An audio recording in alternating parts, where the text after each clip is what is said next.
À la une de cette édition, la colère des habitants de Toussiana après l'accident qui a coûté la vie à une femme. Les deux autres membres de sa famille, bien que blessés, ont retrouvé leur domicile. Les populations, elles, réclament des ralentisseurs pour minimiser les accidents en agglomération. Constat sur place avec nos équipes à Bobo-Dioulasso. Et puis encore une opération réussie pour la police frontalière de la Kossi. 11 enfants victimes de trafic ont été interceptés alors qu'ils se rendaient au Mali. La vigilance des policiers a permis de les découvrir avant qu'ils ne franchissent la frontière. Malgré la sensibilisation, rien n'y fait. La pratique du trafic des mineurs à la peau dure au Burkina. Reportage à suivre dans un instant. Mesdames et messieurs, bonsoir, bienvenue et merci de nous suivre. La route a encore fait des victimes à hauteur de Toussiana, dans les Hauts-Bassins. Une famille se déplaçant à moto a été violemment percutée par un car de transport, provoquant la mort d'une personne. Les populations en colère ont endommagé le car et posé des barricades, empêchant toute circulation. Les barricades n'ont été levées que suite aux tractations menées par les autorités. On voit tout ça avec Lamine Karantao et Kadou Romenki. Lui a perdu un de ses membres dans un accident. Un accident de la circulation intervenu dans la nuit du jeudi 26 mai sur la RN numéro 7, l'axe Bobo-Banfoura. Hier, nous étions à une cérémonie de mariage, ce qui a réuni toute la famille. Voilà. Et dans la soirée, autour de 19h, la famille se dispersait. Et la défunte aussi a demandé la route avec son mari pour entrer dans sa famille. Il est à 500 mètres de la famille, alors le drame est survenu. Voilà. Donc, ce qui a coûté sa vie. Le chauffeur a pris la tangente que... L'excès de vitesse et l'occupation anarchique de la voie publique lors des manifestations festives sont les principales raisons évoquées. Bon, il est en vitesse, c'est l'excès de vitesse. Sinon, ça ne peut pas aller comme ça. Si ce n'est pas la vitesse là, tu ne peux pas faire un dépassement et puis aller cogner quelqu'un de son côté. La population est sortie, bon, c'était énervé, on a bourré maintenant, on dit bon, pas de passage tant qu'on n'a pas mis les ralentisseurs. Les gens là, quand ils sont là faire leur truc de mariage, on a essayé de les inviter, ça ne peut pas. Bon, ils sont sortis en groupe comme ça. Bon, cas devanture, ils ont cassé les feux, ils ont gâté la devanture, les pneus, ils ont dégonflé. Derrière, là, ils ont cassé les feux rouges. Blessé et accueilli à l'hôpital de Toussiana, le mari et l'enfant de la défunte se portent bien. Ils sont même rentrés chez eux. Quant au conducteur du car, il est en lieu sûr, foi de la police qui assure par ailleurs qu'une enquête est ouverte pour situer les responsabilités des uns et des autres dans cet accident. Et il y aura désormais certainement moins d'accidents sur les axes reliant Solenzo à Dédougou et Bobo-Dioulasso. Habituellement, ces axes sont tout simplement impraticables en temps d'hivernage. Les populations de la ville ont décidé de prendre sur elles les travaux de réparation. Tout le monde y met du sien pour que ces routes redeviennent carrossables. Yves Rwamba, Karim Ouedraogo et Nayalado Paul Sawadogo. C'est une population très motivée qui a pris son destin en main à Solenzo dans la province des Banwa. Des tronçons d'une distance d'environ 15 km sur la route nationale numéro 24 sont impraticables, surtout en hivernage. En entendant l'aide de l'État, la population de Solenzo s'est mise au travail. Avec les commerçants, les transporteurs, la population est mobilisée avec l'appui des OSC et pour sortir vraiment entretenir la voie.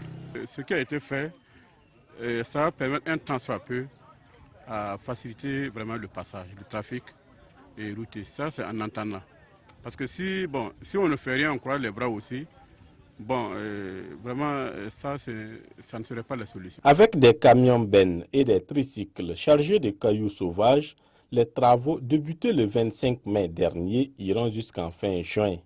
L'hivernage s'annonce et la situation préoccupe plus d'un dans cette localité du Burkina. La saison passée, on a eu d'énormes difficultés sur la route. Tantôt c'est des embrouillements, tantôt c'est... Bon, on ne peut même pas, impraticable. S'il n'y a pas de route, on ne peut pas avoir des marchandises. C'est très difficile pour nous, seulement en tout cas, d'évacuer nos malades vers les structures supérieures. Que ce soit de Dougou ou Bobo, on est coupé des deux côtés. Il faut attendre pendant un certain temps pour que l'eau diminue au moins pour qu'on puisse passer. Sinon, personne ne va rentrer dans ce canal. Cette initiative est à saluer et selon le directeur régional des infrastructures, des mesures sont déjà prises pour résoudre ce problème de voirie dans la province des Banwa. Je vous le disais en titre, quand la fin du trafic des enfants, malgré la sensibilisation, le phénomène semble avoir la peau dure. La police frontalière de la province de la Kossi a intercepté jeudi dernier une dizaine d'enfants mineurs en partance pour le Mali voisin. Parmi eux, 8 élèves qui du coup se retrouvent hors du système éducatif. Yves Rwamba, Karim Ouedraogo, Nayala Dopol, Sawadogo, reportage. C'est la troisième fois en 6 mois que 11 mineurs âgés de 13 à 17 ans ont été interceptés par la police frontalière de Modouba dans la Kossi. Ces enfants des provinces de la Kossi et des Banwa, à majorité élèves, étaient en partance pour Bamako pour des raisons diverses. Je partais à Bamako, les policiers nous ont dit d'arrêter parce que je n'ai pas de date de naissance. Je partais chez ma grand-sœur. C'est pour aller travailler pour cesser l'argent de moi, Nicole. Il n'avait pas de documents, il n'était pas accompagné. Le premier cas, c'était 8 mineurs. Le deuxième cas, c'était 3 mineurs. Et les 2 cas ont été reconduits à la direction provinciale de la police nationale ou avec la direction provinciale de l'action sociale. Et jusqu'à présent, l'enquête suit son cours. En plus de vouloir préparer la rentrée scolaire, certaines filles comptaient préparer leur mariage. Pour éradiquer ce fléau et surtout accompagner ces élèves mineurs, des mesures sont prises par les autorités. Ce qu'on a l'habitude de voir souvent, c'est les enfants déscolarisés ou non scolarisés qui partent à Bamako pour s'occuper pendant la saison sèche et vers l'hivernage, ils reviennent pour aider les parents au champ. Mais cette fois-ci, c'est des enfants scolarisés et ce qu'on prévoit automatiquement, c'est prendre ces enfants et les intégrer dans la liste des enfants orphelins et autres enfants vulnérables pour les aider avec un appui scolaire pendant la rentrée prochaine. Ces enfants auraient eu l'accord de leurs parents qui ignorent l'interdiction du travail des enfants. Et les populations de Boudri dans le Ganzourgou, elles crient au scandale. Elles dénoncent l'accaparement de leurs terres par une société d'exploration minière. Réunies au sein de l'Organisation démocratique de la jeunesse ODJ, elles ont animé une conférence de presse à Ouagadougou pour exprimer leur désarroi. Yacouba Gamene, Samira Sana et Mohakoun Dabire. Les chefs coutumiers de Boudri s'insurgent contre la société minière Tanlouka, détentrice d'un permis de recherche du site aurifère de Pousguin dans le Ganzourgou. Réunies au sein de l'Organisation démocratique de la jeunesse, les populations dénoncent l'expropriation injuste de leurs terres, principale source de revenus de la localité. En effet, c'est en ces lieux et à la sueur de leur front que des milliers de personnes de notre commune, de ses environs et d'ailleurs trouvaient de quoi nourrir et soigner leur famille, scolariser les enfants, s'occuper des vieilles personnes, etc. En novembre 2014, la CRS est venue abattre une répression barbare sur le site et a mis le feu à toutes les boutiques. Les populations estiment avoir été expulsées de force des lieux sans préavis. Et face à la situation, les représentants du village ont entrepris, disent-ils, des démarches auprès des autorités locales, mais sans succès. Ils en appellent donc aux plus hautes autorités. Il est plus que jamais temps que les autorités prennent leurs responsabilités vis-à-vis de la société Tanlouka SA, afin qu'elle cesse de mépriser et de martyriser nos populations. À travers donc une plateforme minimale, les populations exigent leur accès au site. Elles réclament par ailleurs le respect de leur liberté ainsi que la sécurisation de leurs biens. Un mot de santé, c'est un ouf de soulagement pour le centre de santé de Sogo-Sagasso. Un nouveau matériel médical pour remplacer les équipements désuets qui jusque-là servaient à la prise en charge des patients. Le groupe d'action pour le développement durable dans les hauts bassins en est le donateur. Cette association qui œuvre dans la promotion de la santé maternelle et infantile entend ainsi améliorer les conditions d'accès de ces populations aux soins de santé. Idrissa Warga, Mireille, Carole Tougouma. Tel est l'état des matelas du CSPS de Sogo-Sagasso. C'est dire donc que ce nouveau matériel médico-technique vient à point nommé. Mais c'est une bouffée d'oxygène pour nous. Surtout qu'on a été dans la salle d'hospitalisation, vous avez remarqué que les lits étaient vraiment délabrés. On faisait avec. Également en maternité aussi, on n'avait pas de table d'accouchement. Nous sommes entourés de beaucoup de villages qui ont donc pour centre de référence Sogo Sagasso. On était dans le besoin. La population est vraiment fière de ce matériel. Ce don est du groupe d'action pour le développement durable dans les hauts-bassins en partenariat avec la commune de Bobo-Dioulasso. Une manière pour eux d'apporter leur touche à l'amélioration de l'offre de santé communautaire. Et cette remise de matériel rentre dans les cadres du soutien que nous apportons aux formations sanitaires.